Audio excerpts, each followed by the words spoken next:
Om Namo Bhagavate Vasudevaya, Om Namo Bhagavate Vasudevaya, Om Namo Bhagavate Vasudevaya. Welcome to today's reading from Brilliant as the Sun, a retelling of Srimad Bhagavatam Canto 3, Part 2, Two Avatars. We're going to begin Chapter 16, The Fall of Jai and Vijay.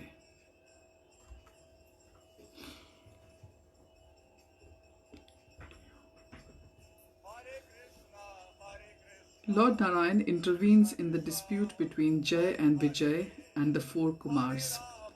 After apologizing to the kumars for his servants' behavior, he receives their prayers and then reassures his doormen that they will soon return to him.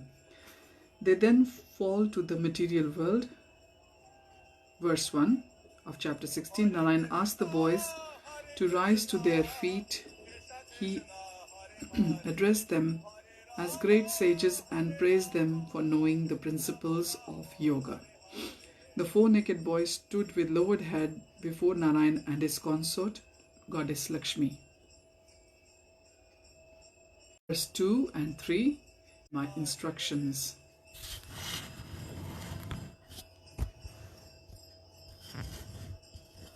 They disregarded my instructions.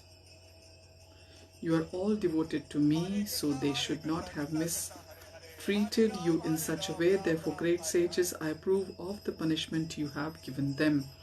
The Kumars looked up at Narayan. Was he serious? The Lord smiled at them, and they felt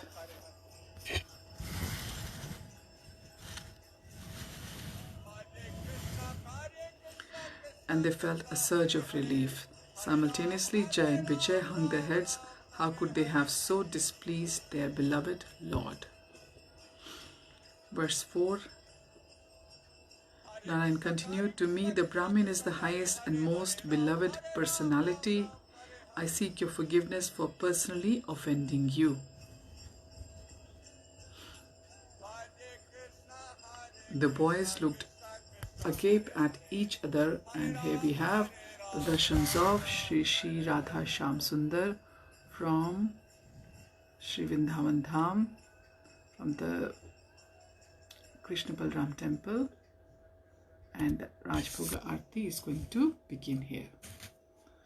And let us ask for the mercy of Lordships on everyone, everywhere in the world, especially in the Indian subcontinent, that the things get under control and people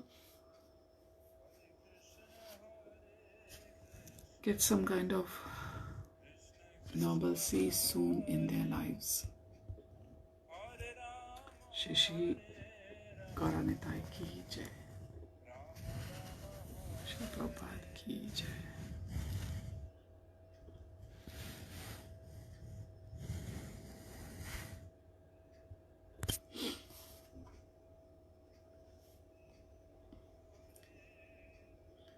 The boys looked agape at each other. Why was the Lord apologizing? What offense had he committed? Shri Shri Krishna Balram ki jai.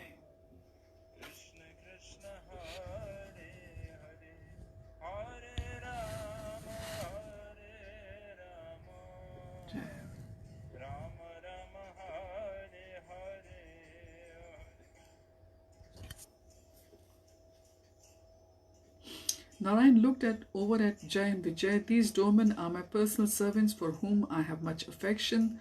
Therefore, I am to blame for their misbehavior. Jai and Vijay swallowed hard. How fortunate they were that the Lord had such love for them, but how devastating it was that they had disappointed him. The Kumars glanced at one another in puzzlement, and just to remind ourselves, these are the Ashwini Kumars, the physicians of the Devi and Devtas, and also the sons of Lord Brahma, who have vowed never to grow beyond 5 years of age. Verse 5, Narayan said, when a servant misbehaves, people in general blame his master, as even a small spot of white leprosy condemns a person as a leper. Similarly, a servant's transgression destroys the master's reputation. Jay and Vijay blushed. Why were they not more conscious in their dealings with others, especially devotees?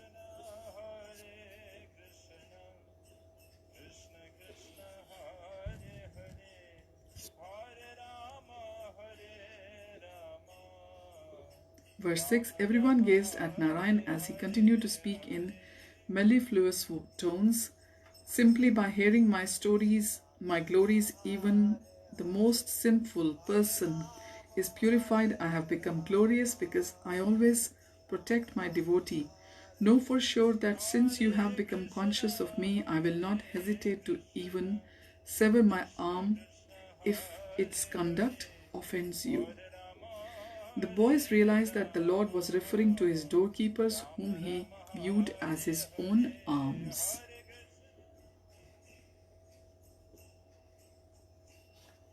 Why was Narayan conferring so much honor on them that he would reject even his own dear servants?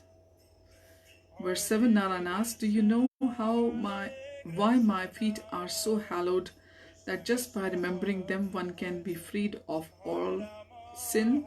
The boys shook their heads. Because I serve devotees like you. Narayan turned to Lakshmi. People observe sacred vows to secure even a slight favor. Srila Prabhupada ki jai. People observe sacred vows to secure even a slight favor from his goddess, whose beauty is celebrated everywhere. Yet, though I have no attachment for her, she is so attracted by my character that she will not leave me.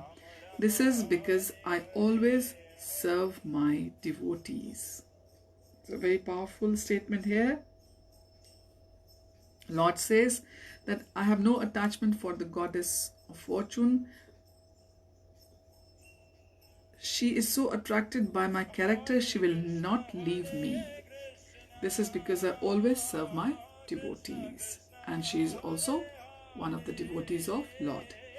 The Kumars marveled at Narayan's explanation.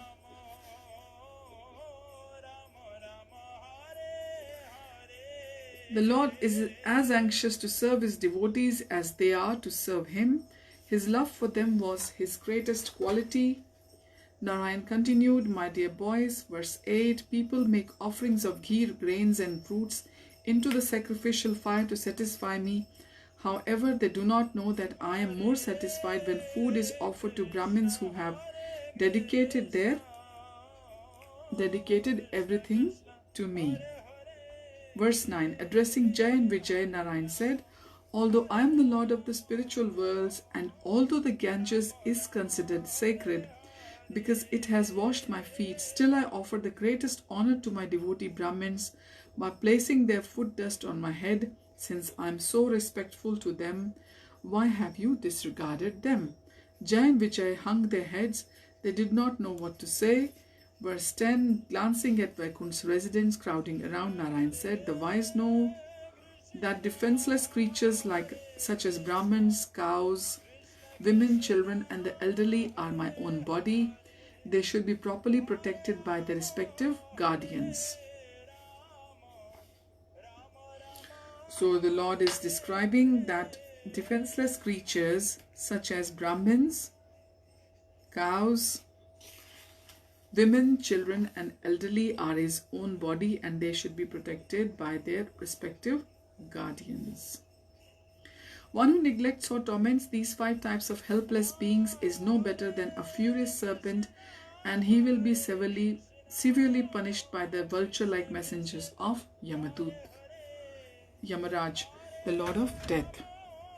Verse 11, Narayan's voice softened as he turned back to the 4 brothers. On the other hand, my heart is captivated by those who treat Brahmins kindly, even if they sometimes speak harshly.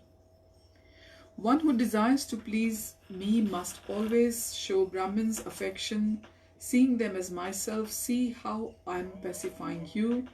Those who desire my favor should likewise treat Brahmins who are devoted to me. The four boys looked nervously at one another. Was Narayan indirectly chastising them for speaking harshly to Jai and Vijay? Verse 12, folding two of his hands, Narayan said, "These two servants of mine, not properly understanding my mind, have also offended me by misbehaving towards you. Although your punishment is just, I ask you to please moderate it. It would be a personal favor to me if you allow them to return to my abode after having spent some time in the material world." Verse 13 and 40 to 15, the Kumars' minds were still disturbed from the recent bout of anger. Therefore, they could not fully appreciate the Lord's gentle and instructive speech, which seemed like a series of Vedic hymns. Was he angry or pleased with them? Would he accept or nullify their curse? From his smiling countenance it appeared that he was pleased. The two brothers trembled in ecstasy, and their bodily hair stood erect as they bowed with folded hands.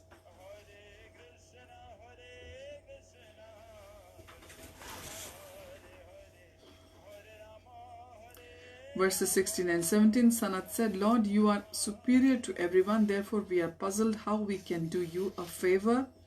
How can it be that service to the Brahmin devotees has made your feet sacred? After all, you are the supreme object of worship for both the gods and Brahmins.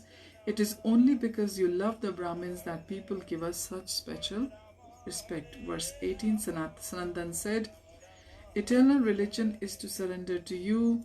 You incarnate in many expansions simply to teach that this surrender. The goal of religion is to attain your association, which is eternal and imperishable.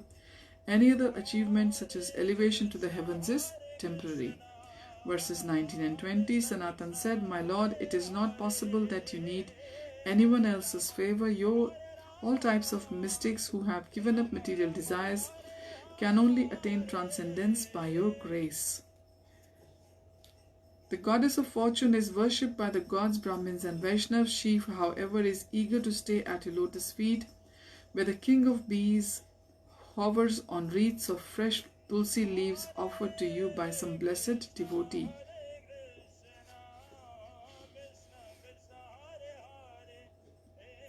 Sanak said, "My lord, we know you are not attached to Lakshmi because of her opulence. Actually, she is attracted by your opulence, but you are attracted only by pure devotion." So this is to be remembered, that Lord is only attracted by pure devotion. "You do not depend upon anyone else for anything. You are always self-sufficient, simply to teach others to offer us respect to you. Do you say that your opulence is due to the Brahmins and Vaishnavas' benedictions? Neither do you need purifying by Brahmins' foot dust." Sanandan added, verse 22, "Lord, you are known as Three Yuga because you appear as an incarnation in three yugas, Satya, Treta and Dwapar. You also appear in Kali Yuga, but in that age you come as a devotee personifying all religious principles. You descend to drive away the influence of passion and ignorance. These two lower modes induce people to engage in illicit sex, intoxication and meat eating. You restore the principles of cleanliness, austerity and mercy, thereby protecting the universe. We are certainly influenced by passion and ignorance, otherwise how is it we became angry? Even in Vaikuntha, please remove any last trace of these lower modes from our hearts." So as we know, and we've been reading as well in the past, that we have to endeavor to come to the Lord, or the mode of goodness. From there, the bhakti begins, because the modes of passion and ignorance, they don't let us become purified.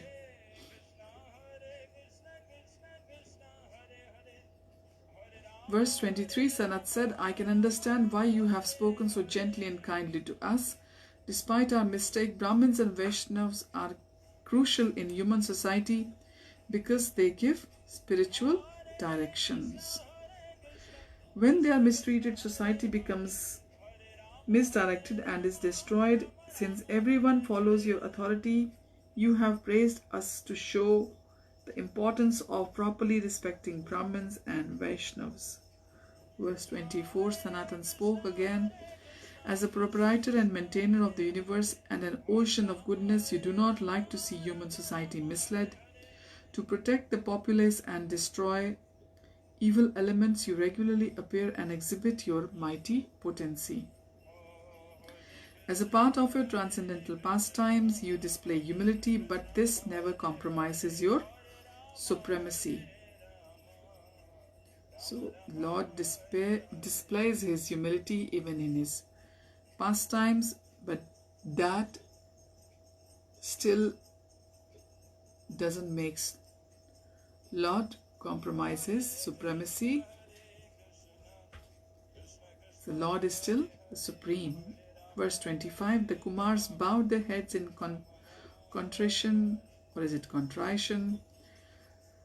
How had they become so foolish?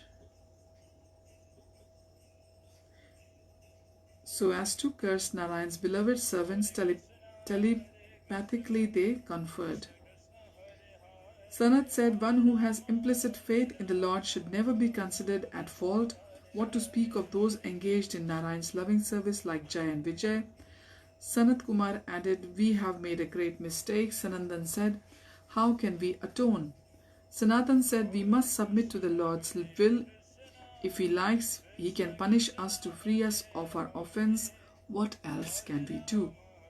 The brothers bowed before Narayan, and Sanat said, Lord, we feel that Jai and Vijay did not deserve to be cursed. We do not know what should be done now. Kindly adjust the situation as you see fit. We will wholeheartedly accept any decision you make, whether you decide to honor or punish Jai and Vijay or ourselves. Verse 26. Pleased with their submission, Narayan glanced at them affectionately. O Brahmins, know that the punishment you needed was ordained by me.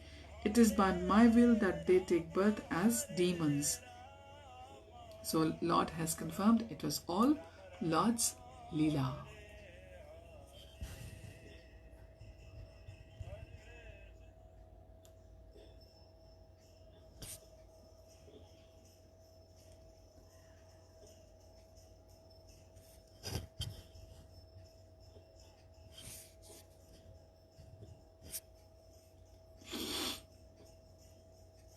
Noting Jai Vijay's alarm, Narayan addressed them kindly. Normally, a curse like this would last for 7 births. If you choose to remain my devotees in the material world, you will remain there for that length of time. However, if you take my advice and become my enemies, I will reduce the duration to only 3 births. Now, this is Lord's Leela. Lord is telling Jai and Vijay that if they serve Lord in the material world, then they will remain there for 7 births. But if they become Lord's enemies, then that is going to be reduced to only 3 births.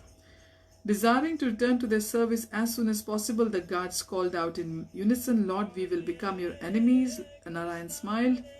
You will remain firmly united with me in mental concentration, intensified by anger, and you will return to my presence shortly. The Kumars were aghast. Since Narayan is affectionate towards his devotees, why had he condemned Jai Vijay to become demons? Understanding their minds, the Lord said, you may reflect within yourselves to understand the reason. Gradually, looks of comprehension dawned on the Kumars' faces. Narayan was warning all his devotees to be careful and committing offenses by showing how even his most intimate servants could fall victim to such transgressions. The Kumars peered over at Jai and Vijay. The 2 guards appeared thoughtful. They had once desired to become temporarily inimical to Lord so that they could give him a good fight. They knew the Lord enjoyed fighting from time to time. The demons in the material world were too weak to be any match for him, and the Vaikuntha devotees would never consider opposing their beloved Lord. Jai and Vijay had felt that Narayan's fighting spirit was being frustrated. Plainly, the Lord was using this opportunity to fulfill that desire. Verse 27 and 28. Visibly relieved that they had not offended Narayan, the Kumars walked around him with folded palms and with his permission departed. Travelling through the spiritual sky, they loudly glorified the Lord's devotees.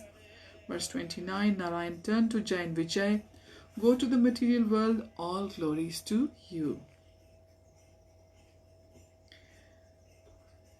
The two guards trembled and the tears fell from their eyes. How could they possibly tolerate Narayan's separation for even a moment? Narayan said, I will not nullify the Brahmin's curse, as I do not like to go against my own rules. The distraught guards nodded. They knew the Lord had stipulated that a Brahmin's curse cannot be overruled. Narayan smiled. Do not be afraid. I will ensure your good fortune. Jai and Vijay's reddened eyes remained fixed on Narayan's beautiful face. They were fortunate to have the opportunity to satisfy his desire to fight, and they had never imagined it would involve such a painful parting. Verse 30. Narayan knew they were still hoping he would resign the curse. He said, some time ago Lakshmi Devi went out of Vaikuntha.